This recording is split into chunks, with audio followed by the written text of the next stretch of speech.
Hello there, welcome to Jade Between Pages. I'm Jade. Here I am in the warmth of ink and pages. Let's see what today's thoughts whisper. Today, I wanted to do something a little different. I found an analysis I wrote a year ago, right? Back in college, third year to be specific, before I knew how to just sit with thoughts. So this page is another bonus after my personal page. Yeah, so before I learned that the silence between words can sometimes mean more than explanation. So I thought I'd share it here. All of it. Not polished, not curated. Just me, my younger self, and the words I left on the page. So this is a full reading of my analysis about the bread of salt. Yeah. So I begin. Life contains various flavors beyond sweetness, and the bread of salt by N.V.M. Gonzalez explores these through the coming of age journey of a young unnamed boy. His love for Ida intertwines with his daily chore of buying bread, triggering curiosity about its production.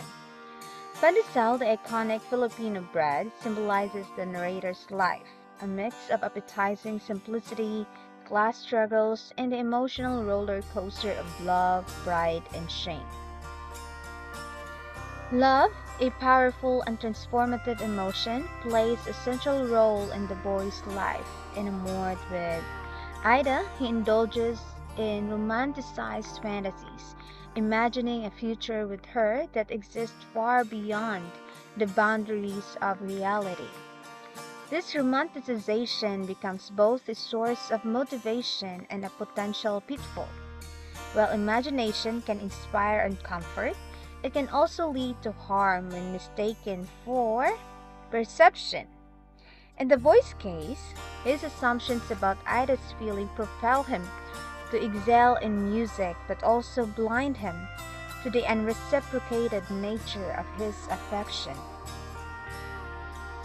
The story poignantly depicts the gap between social classes as the boy struggles to reconcile his lower class Filipino identity with Ida's upper class Spanish background. His desire to win her approval drives him to prioritize excelling in music, seeing it as a means to transcend his circumstances. While pursuing music and provide financial support, the boy's motivation are rooted in immediate gratification rather than long-term benefit. This dual struggle, overcoming poverty and navigating unrequited love, highlights the complexity of his aspirations. The boy's pursuit of Ida is further fueled by his interpretation of nonverbal cues, such as fleeting eye contact. He perceives these moments as mutual understanding, imagining that Ida shares his emotion. However, nonverbal communication is easily misconstrued, leading to false conclusion. The boy's misinterpretations deepen his emotional investment, ultimately setting him up for disappointment. The story's climax centers on the boy's experience at a surprise party for Ida's cousin. His act of hoarding food, a common Filipino practice known as bring home, right? Reflects his cultural identity. When Ida offers him a plastic bag to carry the food, he feels humiliated, his pride clashing with his sense of self. Throwing the food and buying pandesal on his way home symbolizes his break from illusion and a step toward maturity. This act underscores the importance of embracing authenticity while pursuing goals, whether in love or in self-actualization. The Bread of Salt teaches readers not only to reflect on the nature of love, but also to approach life's decision with mindfulness and self-awareness. self awareness.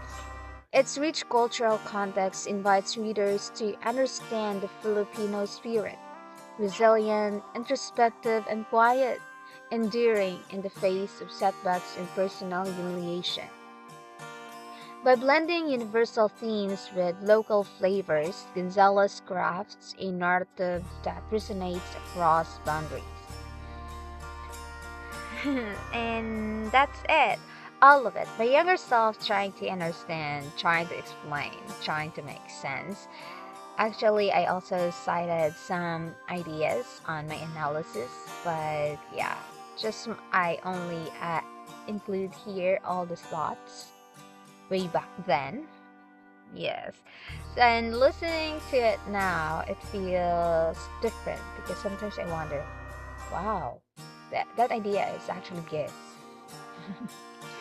Okay, so some parts I still recognize, yeah, some parts feel distant, like reading someone else's thoughts, but yeah, and some parts remind me how much I've grown, how much I've learned to sit with stories instead of trying to dissect them immediately, because we do that. There is something freeing about reading your old words aloud, not to judge them, not to correct them, but just to hear them and acknowledge that they existed. Maybe that's what this bonus page is, not a lesson, not a polished reflection, just raw ink. Words I wrote, thoughts I had, a younger me leaving a trace on the page. And I think that's enough. Until the next page turns, I'll be here thinking. This is Jade, Summer Between Pages. Thank you.